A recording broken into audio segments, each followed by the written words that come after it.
जय हिंद सभी को। आइए चौहान सिविल सर्विस क्लास में आप सभी का स्वागत है। और आज चौहान सर की क्लास में बात होगी फिरोज शाह तुगलक। जैसा कि मध्यकालीन भारत में दिल्ली सल्तनत पढ़ा रहे थे और दिल्ली सल्तनत में लास्ट क्लास में आपको मोहम्मद बिन तुगलक MBT मोहम्मद बिन तुगलक के बारे में विस्तार से जानकारी दी थी और आपके नोट्स तैयार कराए थे। और आज की क्लास में बात होगी फिरोज शाह तुगलक। फिरोज शाह तुगलक मोहम्मद बिन तुगलक के बाद अगला दिल्ली सल्तनत पर शासक जो हुआ था वो फिरोज शाह तुगलक हुआ था। तो आज की क्लास में फिरोज शाह तुगलक, इसका शासनकाल जो था 1351 ईस्वी से लेकर 1388 ईस्वी तक इसने दिल्ली सल्तनत पर शासन किया है। और फिरोज शाह तुगलक का प्रारंभिक जीवन देखिए।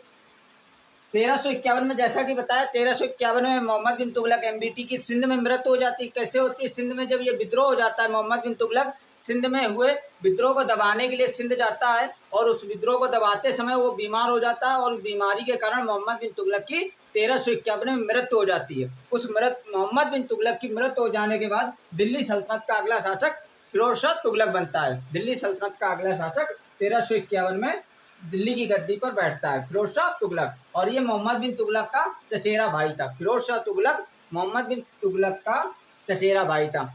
कैसे था? इसके पिता, मतलब मोहम्मद बिन तुगलक के पिता गाजी तुगलक, गयासुद्दीन तुगलक जो दिल्ली सल्तनत में तुगलक वंश का संस्थापक था, उसका भाई रज्जब का पुत्र था। ये रज्जब का पुत्र था, मतलब फिरोज शाह तुगलक के पिता का नाम रज्जब, माता का नाम बीबी नाइला। कैसे? जो इसकी माता थी वो पंजाब के अबोहर के भट्टी राजपूत के राजा रणमल की पुत्री थी जिसका नाम बीबी नाइला था। और जब ये फिरोज शाह तुगलक 7 वर्ष की आयु में था, 7 वर्ष की अवस्था में इसके पिता की मृत्यु हो जाती, तो इसकी देखभाल इसके चाचा गाजी तुगलक करते हैं और इसको शिक्षा की व्यवस्था, इसकी सैन्य कुशलता के बारे में इस पर ध्यान देते हैं। इसके बाद मोहम्मद बिन तुगलक जब दिल्ली सल्तनत का शासक था तो इसको फिरोज शाह तुगलक को आमिर हाजिब के पद पर नियुक्त किया था। आमिर हाजिब के पद पर इसको नियुक्त किया था। तो ये था इसका प्रारंभिक जीवन। इसका फिरोज शाह तुगलक का मूल नाम कमालुद्दीन फिरोज है। इसका मूल नाम था ये कमालुद्दीन फिरोज। इसके बाद उपाधि सैयदुस सलातीन, पहली उपाधि सैयदुस सलातीन, दूसरी उपाधि खलीफा का नायब, खलीफा का प्रतिनिधि। दिल्ली सल्तनत का पहला सुल्तान था जिसने अपने आप को खलीफा का प्रतिनिधि के रूप में जाना स्वीकार किया है। खलीफा का प्रतिनिधि, खलीफा का नायब कहकर पुकारा है इसने, पहला सुल्तान था ये। इसके बाद राज्यारोहण। अब बात करते हैं राज्यारोहण। फिरोज शाह तुगलक का 2 बार राज्यारोहण हुआ। इससे पहले अलाउद्दीन खिलजी का 2 बार राज्यारोहण हुआ था। एक कड़ा मानिकपुर में खुद को सुल्तान घोषित किया था। इसके बाद दिल्ली में आके, दिल्ली सल्तनत पर आकर दिल्ली पे आके अपना दोबारा पुनः राज्याभिषेक कराया था। तो उसी प्रकार फिरोज शाह तुगलक ने भी उसका भी 2 बार राज्यारोहण हुआ। पहली बार कब? पहली बार 22 मार्च 1351 को सिंध में इसने अपने आप को राजा घोषित कर लिया, सुल्तान घोषित किया। कब? 22 मार्च 1351 ईस्वी में सिंध में। कैसे? जब सिंध में मोहम्मद बिन तुगलक के समय सिंध में विद्रोह हो गया था। मोहम्मद बिन तुगलक विद्रोह को दबाने जब गया तो उस विद्रोह को दबाते समय मोहम्मद बिन तुगलक की मृत्यु हो जाती है। मृत्यु हो जाने के बाद सिंध में क्या होते हैं, सिंध का शासक जाम बमियान करके शासक था वहाँ पे। वहाँ के शासक और वहाँ की जनता ने मिलकर सिंध में विद्रोह कर दिया, उपद्रव मचाने लगे, विद्रोह फैल गया। तो उस विद्रोह को शांत करने के उसमें इसने अपने आप को वहाँ पे सुल्तान घोषित किया, अपने आप को दिल्ली सल्तनत का सुल्तान घोषित किया और राज्यारोहण अपना कराया और उस विद्रोह को, वहाँ के सिंध के विद्रोह को दबाया। इसके बाद फिर ये दिल्ली आकर अगस्त 1351 में पुनः राज्याभिषेक इसने अपना कराया, पुनः सुल्तान घोषित किया दिल्ली आकर। कब? अगस्त 1351। इस प्रकार इसका 2 बार राज्यारोहण होता है। इसके बाद अब इनकी थोड़ी सी क्या कहते हैं, गुण के बारे में, इनके हुनर के बारे में जानते हैं थोड़ा। इनके बारे में देखिए, फिरोज शाह तुगलक के अंदर जो फिरोज शाह तुगलक एक फिरोज शाह तुगलक के अंदर एक सफल शासक के गुणों और साहस का अभाव था, कमी थी। क्यों थी? कैसे थी? फिरोज शाह तुगलक के अंदर एक सफल शासक के गुण और साहस का अभाव था। कैसे था? क्यों? क्योंकि जो प्रदेश दिल्ली सल्तनत से अलग हो गए थे, जो प्रदेश दिल्ली सल्तनत से अलग होकर अपनी स्वतंत्रता घोषित कर ली थी, स्वतंत्र घोषित हो गए थे, उन पर कभी इसने सैन्य अभियान चलाया नहीं और उनको विजित करने की कभी सोची नहीं। मतलब जो प्रदेश दिल्ली सल्तनत के अलग हो गए थे उन पर कभी इसने आक्रमण, उसको जीतने का कभी इसने सोचा ही नहीं, प्रयास ही नहीं किया कि उसको, जो दिल्ली सल्तनत से अलग हो गए उन पर सैन्य अभियान चला, उनको दिल्ली सल्तनत में पुनः दिल्ली सल्तनत में मिलाया जाए, ऐसा इसने सोचा ही है इसलिए। और इसके बाद उसके अकुशल और कमजोर शासन प्रणाली, फिरोज शाह तुगलक के अकुशल और कमजोर शासन प्रणाली और दोषपूर्ण सैन्य व्यवस्था के दुष्प्रभाव के परिणाम स्वरूप दिल्ली सल्तनत का पतन होना प्रारंभ हो जाता है। दिल्ली सल्तनत का फिरोज शाह तुगलक के बाद दिल्ली सल्तनत का पतन होना प्रारंभ हो जाता है, पतन होना शुरू हो जाती है। यहाँ से दिल्ली सल्तनत का पतन होना प्रारंभ हो जाता है फिरोज शाह तुगलक से। क्यों? क्योंकि फिरोज शाह तुगलक के अंदर एक पराक्रमी साहस और सैन्य कुशलता थी, उसका अभाव था, उसकी कमी थी, ये चीज इसके अंदर नहीं थे, जिसके कारण दिल्ली सल्तनत का पतन प्रारंभ हो जाता है। इसके बाद प्रशासन के मामले में फिरोज शाह का जो दृष्टिकोण था, फिरोज शाह तुगलक का जो दृष्टिकोण था वो सस्ती लोकप्रियता हासिल करना था। प्रशासन के मामले में फिरोज शाह तुगलक का जो दृष्टिकोण था वो एक सस्ती लोकप्रियता हासिल करना था, सस्ती बेवजह की वाहवाही लूटना था, ये समझिए आप। क्योंकि इसने सैन्य प्रशासन की तरफ बिल्कुल ध्यान नहीं दिया था और सस्ती लोकप्रियता हासिल करने पर जन कल्याणकारी कार्य किए, जिसके कारण इसकी वाहवाही इसने लूटी। जन लोक कल्याणकारी कार्य के चक्कर में सस्ती लोकप्रियता हासिल की और वाहवाही लूटी। इसके बाद इसमें फिरोज शाह तुगलक की कर प्रणाली देखिए, टैक्स व्यवस्था कैसी थी। कर प्रणाली जो फिरोज शाह तुगलक की जो कर प्रणाली थी वो धार्मिक और मजहब का स्वरूप था। जो फिरोज शाह तुगलक के समय जो कर प्रणाली जो व्यवस्था थी, टैक्स व्यवस्था थी, जो कर प्रणाली व्यवस्था थी वो धार्मिक और मजहबी स्वरूप था। कैसे था समझिए, इस्लामी शरीयत मतलब खलीफा के वहाँ से अनुमति प्राप्त इस्लामी शरीयत के कानून से अनुमति प्राप्त खाली 4 कर लगाए, खराज, जकात और जजिया, खुम्स, और बाकी 23 करोड़ को इसने समाप्त कर दिया। 23 करोड़ को समाप्त करके सिर्फ इस्लामी शरीयत के कानून से अनुमति प्राप्त खलीफा से जो अनुमति प्राप्त हुए करते, खरात, जकात, जजिया और खुम्स, सिर्फ उन्हीं को इसने दिल्ली सल्तनत की जनता पर लगाया। और खरात आपका लगान था, जकात मुस्लिम से लिया जाने वाला कर था, जजिया कर गैर मुस्लिम से लिया जाने वाला, इसमें आपके वृद्ध, बच्चे और स्त्री और अपंग से नहीं लिया जाता था, बाकी सभी से लिया जाता था। और पहले ब्राह्मणों से भी नहीं लिया जाता था, लेकिन फिरोज शाह तुगलक ने जजिया कर ब्राह्मणों से भी वसूला, और ऐसा करने वाला दिल्ली सल्तनत का एक पहला सुल्तान था जिसने ब्राह्मणों से भी जजिया कर लिया था। इसके बाद खुम्स युद्ध में लूटी गई संपत्ति पर लगाया गया कर था। खुम्स युद्ध में लूटी गई संपत्ति धन पे लगाया गया कर था खुम्स, तो ये कर प्रणाली थी इसकी। इसके बाद दिल्ली के आसपास फिरोज शाह तुगलक ने 11 नहरों का निर्माण कराया और सिंचाई के लिए 11 नहरों का निर्माण करवाया और सिंचाई पर कर लगाया। सिंचाई पर सुर्स नामक एक कर लगाया। सुर्स किसी पुस्तक में सुर्स मिलेगा, कहीं कहीं या किसी पुस्तक में आपको हबे सर्व नामक सिंचाई कर लिखा मिलेगा। और फिरोज शाह तुगलक दिल्ली सल्तनत का पहला सुल्तान था जिसने सिंचाई कर लगाया और सिंचाई कर सुर्स या हब ए सर्व नामक सिंचाई कर लगाया। और ये जो सिंचाई कर था वो कृषि उपज का 10% था, कृषि उपज का 10% सिंचाई कर लगाया था फिरोज शाह तुगलक ने। और ये दिल्ली सल्तनत का पहला सुल्तान था जिसने सिंचाई पर भी कर प्रणाली लागू की थी, कर लगाया था, हब ए सर्व या सुर्स नामक कर लगाया। सिंचाई कर के बाद फिरोज शाह की सैन्य व्यवस्था और प्रशासन व्यवस्था कैसी थी देखिए। फिरोज शाह ने सरकारी पदों को वंशानुगत बनाया। फिरोज शाह तुगलक के समय सरकारी जो पद थे उनको पुनः वंशानुगत बना दिया इसने। पहले योग्यता के आधार पे पद दिए जाते थे, लेकिन फिरोज शाह तुगलक ने सरकारी पदों को वंशानुगत बनाया और सैनिकों को वेतन के बदले पुनः जागीरें देना प्रारंभ की। सैनिकों को इससे पहले फिरोज शाह तुगलक से पहले जो सुल्तान हुए उसने क्या किया था, सैनिकों को योग्यता के अनुसार उनको पद दिया गया और जागीरों की जगह उनको मासिक वेतन दिया गया। लेकिन फिरोज शाह तुगलक ने क्या किया, इस नियम को हटा दिया और क्या किया, फिरोज शाह तुगलक ने सरकारी पदों को वंशानुगत बनाया। मतलब जो उस पद में है उसी के वंश का उस पद पर नियुक्त होगा, वंशानुगत बनाया। और सैनिकों को वेतन की जगह पुनः जागीरें देना प्रारंभ किया, जिसके कारण जागीरदारी प्रथा का पुनः प्रारंभ हुआ। जागीरदारी प्रथा का पुनः प्रारंभ हुआ किसने किया? फिरोज शाह तुगलक ने किया। और इस जागीरदारी प्रथा का प्रारंभ हो जाने से जो फिरोज शाह तुगलक का जो शासन व्यवस्था थी वो उसमें भ्रष्टाचार फैल गई, घूसखोरी और भ्रष्टाचार फैलने लगा। और मध्यकालीन कहा जाता है कि मध्यकालीन भारत में सबसे भ्रष्ट शासन व्यवस्था, सबसे भ्रष्ट शासन व्यवस्था फिरोज शाह तुगलक की थी। क्यों थी? क्योंकि इसने जागीरदारी प्रथा को पुनः प्रारंभ कर दिया और जो भी मतलब जो किसी को भी अपना काम करवाना होता था वो घूस देकर, जागीरें देकर, घूस देकर अपना काम करवाता था, जिसके कारण इसके शासन में भ्रष्टाचार और घूसखोरी फैल गई थी। घूसखोरी भ्रष्टाचार फैल गई थी और कहा जाता है मध्यकालीन भारत में सबसे भ्रष्ट शासन व्यवस्था फिरोज शाह तुगलक के समय थी।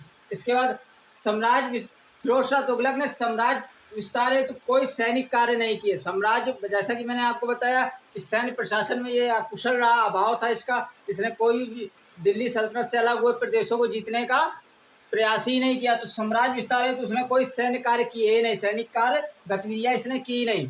और धार्मिक वर्ग से प्रशंसा प्राप्त करने हैं तो जैसा मैंने आपको बताया सस्ती लोकप्रियता, वाहवाही लूटने में ये रहा।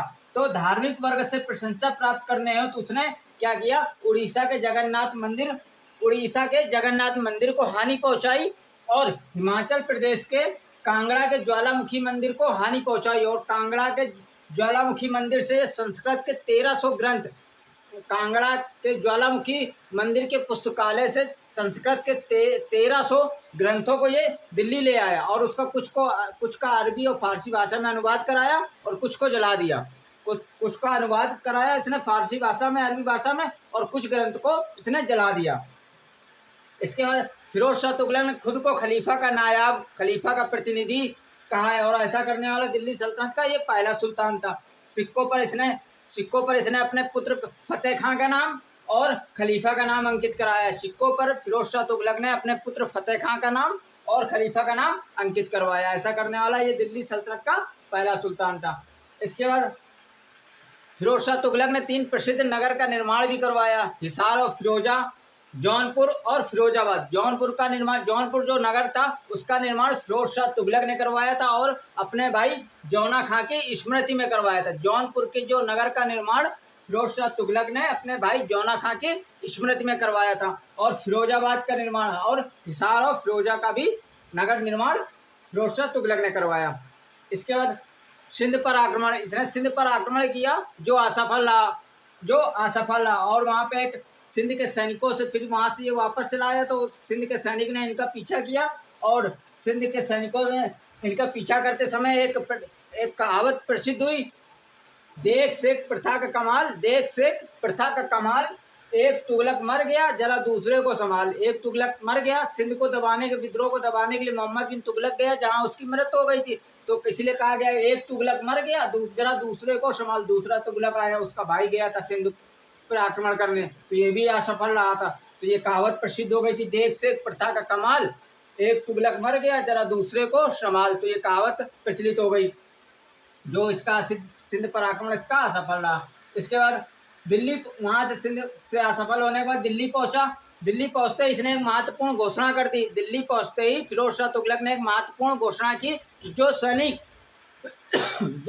जो अफसर सिंध अभियान में मारे गए हैं उनको उनकी जो जागीरें हैं, जो अफसर जो सैनिक सिंध अभियान के दौरान मारे गए हैं उनकी जागीरें बिना किसी शर्त के अनुसार उनके उत्तराधिकारियों को दे दी जाए। उनकी जागीरें बिना किसी शर्त के उनके उत्तराधिकारियों को दे दी जाए। तो ये इसने दिल्ली पहुंचते ही घोषणा कर दी थी। इसके बाद फिरोज शाह तुगलक दिल्ली सल्तनत कालीन सुल्तान पहला शासक था जिसने राज्य की आमदनी का ब्यौरा तय करवाया था, जिसने राज्य की आमदनी का हिसाब किताब रखना तैयार किया, जिसने राज्य की आमदनी का ब्यौरा तैयार करवाया, मतलब राज्य की आमदनी कितनी होती है उसका हिसाब किताब रखने का ब्यौरा रजिस्टर तैयार कराया था। इस प्रकार फिरोज शाह तुगलक की वार्षिक आय फिरोज शाह तुगलक की वार्षिक आय 6 करोड़ 75 लाख टंका थी। जब इसने राज्य की आमदनी का ब्यौरा तैयार करवाया तो ऐसा करने वाला दिल्ली सल्तनत का पहला सुल्तान था और इससे जब तैयार करवाया तो इससे पता चला कि फिरोज शाह तुगलक की जो वार्षिक आय थी वो 6 करोड़ 75 लाख टन का थी। 6 करोड़ 75 लाख टन का थी। इसके बाद फिरोज शाह तुगलक के समय इजारेदारी को पुनः बढ़ावा मिल गया। फिरोज शाह तुगलक के समय इजारेदारी को पुनः बढ़ावा मिल गया। और फिरोज शाह तुगलक ने अपनी आत्मकथा लिखी है। फिरोज शाह तुगलक ने अपनी आत्मकथा स्वयं लिखी है। फिरोज शाह तुगलक ने फुतूहत फिरोज शाही, फुतूहत, देखो इधर लिख रहा हूँ, अपनी आत्मकथा इसने स्वयं लिखी है। फुतूहत ए फिरोज शाही, इसने अपनी आत्मकथा स्वयं लिखी है। और इसके फिरोज शाह तुगलक के शासन काल में, फिरोज शाह तुगलक के शासन में 2 प्रसिद्ध इतिहासकार को इसने संरक्षण दिया है। 2 प्रसिद्ध इतिहासकारों को इसने संरक्षण दिया है, एक जियाउद्दीन बर्नी और दूसरे शमशेर सिराज। इन 2 प्रसिद्ध इतिहासकारों को इसने संरक्षण दिया है। इन 2 प्रसिद्ध इतिहासकारों को फिरोज शाह तुगलक ने संरक्षण प्रदान किया, जियाउद्दीन बर्नी और शमशेर सिराज। जियाउद्दीन बर्नी ने तारीख़ फिरोज शाही लिखी और शमशेर सिराज ने भी तारीख़ फिरोज शाही लिखी है। और इसने अपनी आत्मकथा फुतूहात फिरोज शाही, इसने स्वयं अपनी आत्मकथा का निर्माण इसने लिखा, ग्रंथ लिखा है ये। फिरोज शाह तुगलक ने कुछ लोक जन कल्याणकारी कार्य किए हैं इसको दिल्ली सल्तनत के इतिहास में जिसके कारण से जाना गया है। तो इसमें लोक जन कल्याणकारी कार्य क्या थे? पहला इसने कार्य किया था, रोजगार दफ्तर का निर्माण करवाया था। रोजगार दफ्तर का निर्माण करवाया, इस रोजगार दफ्तर के निर्माण से जो क्या कहते हैं बेरोजगारी थी उसको खत्म करने का इसने प्रयास किया है। बेरोजगार युवक को और अपनी दिल्ली सल्तनत की जनता को रोजगार उपलब्ध कराने के उद्देश्य से इसने रोजगार दफ्तर का निर्माण करवाया। इसके बाद दान विभाग की स्थापना की, दान विभाग का निर्माण करवाया, जिसे दान विभाग दीवाने खैरात के नाम से जाना गया। और इसमें मुस्लिम अनाथ स्त्रियों और उनकी बच्चियों उनकी लड़कियों को शिक्षा की व्यवस्था और उनकी विवाह की व्यवस्था के लिए इसमें व्यवस्था की गई। इस दान विभाग में इनके व्यवस्था ये की गई, उनके दान दिए गए और वृद्धाओं को दान दिए गए, मुस्लिम असहाय लोगों को दान दिया गया और मुस्लिम अनाथ स्त्रियों और उनको बच्चियों को, लड़कियों को विवाह इसी दान विभाग के दीवाने खैरत के अंतर्गत कराया जाने लगा। इसके बाद पेंशन विभाग, जिसको दीवाने इस्तेहाक के नाम से जाना गया। पेंशन विभाग दीवाने इस्तेहाक। दिल्ली सल्तनत का पहला शासक फिरोज शाह तुगलक पहला शासक था जिसने वृद्धाओं को पेंशन उपलब्ध कराया और पेंशन व्यवस्था लागू करने वाला फिरोज शाह तुगलक दिल्ली सल्तनत का पहला शासक हुआ था। पेंशन व्यवस्था को लागू करने वाला सबसे पहले पेंशन व्यवस्था लागू फिरोज शाह तुगलक ने की थी और वृद्धाओं को पेंशन उपलब्ध कराया था। किसके माध्यम से? दीवाने इस्तेहाक, पेंशन विभाग के माध्यम से। इसके बाद दास विभाग, दीवाने बंदगान, दास को निर्यात करने पर पूरी तरह से दास निर्यात जो प्रणाली थी उसको पूरी तरह से प्रतिबंध लगाया, दीवाने बंदगान दास विभाग की स्थापना करके। इसके बाद औषधालय चिकित्सालय की स्थापना की, दारुल ए सफा, ये नाम याद रखिएगा, चिकित्सालय दारुल सफा। दास विभाग दीवाने बंदगान, पेंशन विभाग दीवाने इस्तेहाक, दान विभाग दीवाने खैरात। तो ये इस विभाग की इसने स्थापना, ये लोक जन कल्याणकारी कार्य किए। इसके बाद फिरोज शाह तुगलक ने मेरठ और कोपरा से अशोक के स्तंभ को लेकर दिल्ली लेकर आया था।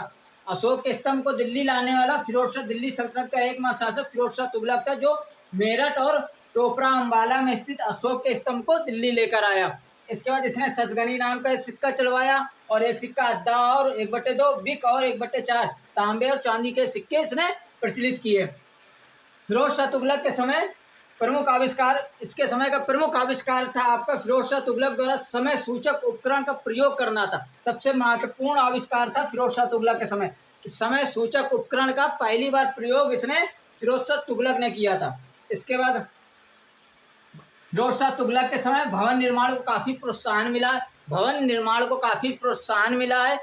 जैसा कि इसने कुतुब मीनार की 5वीं, बहुत पूछा जाता, कुतुब मीनार की 5वीं मंजिल का पुनर्निर्माण करवाने वाला दिल्ली सल्तनत का एकमात्र शासक फिरोज शाह तुगलक था। और दिल्ली की जामा मस्जिद, इसके बाद अलाई दरवाजा का पुनर्निर्माण करवाया इसने फिरोज शाह तुगलक ने।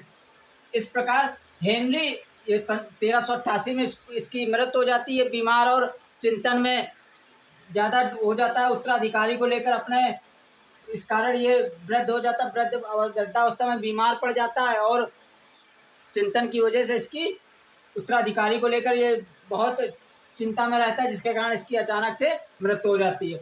इसके बाद हेनरी एलियट ने फिरोज शाह तुगलक को सल्तनत युग का अकबर कहा है। हेनरी एलियट ने फिरोज शाह तुगलक को सल्तनत युग का अकबर कहा है। इसके बाद डॉक्टर आरसी मजूमदार ने फिरोज शाह तुगलक को सल्तनत काल का सबसे महान धर्मांध था इस सल्तनत काल का। क्यों था? जैसा आपने देखा, सैन्य प्रशासन पर बिल्कुल कोई ध्यान नहीं देना, सिर्फ जन कल्याणकारी, सस्ती लोकप्रियता और वाहवाही को लूटने के कारण जन लोक कल्याणकारी इसने कार्य किए, जिसके कारण इसको सल्तनत काल का सबसे महान धर्मांध कहा है। और इस क्षेत्र में सिकंदर लोधी और औरंगजेब का अग्रज बताया। इस क्षेत्र में सिकंदर लोधी और औरंगजेब का अग्रज बताया, क्योंकि धर्मांध इसलिए कहा गया जैसे इसने अपने धर्म के प्रति इसने क्या कहते हैं, उड़ीसा के जगन्नाथ मंदिर को हानि पहुंचाई और हिमाचल के कांगड़ा के ज्वालामुखी मंदिर पर हानि पहुंचाई। वहां से संस्कृत के 1300 ग्रंथ को लेकर दिल्ली आया और कुछ का फारसी और अरबी भाषा में अनुवाद करा, कुछ को जला दिया इसने। तो इस कारण इसको सल्तनत काल का सबसे महान धर्मांध कहा गया है। तो ये थे आपके फिरोज शाह तुगलक। यहाँ से आपका ये क्या कहते हैं, तुगलक वंश समाप्त होता है।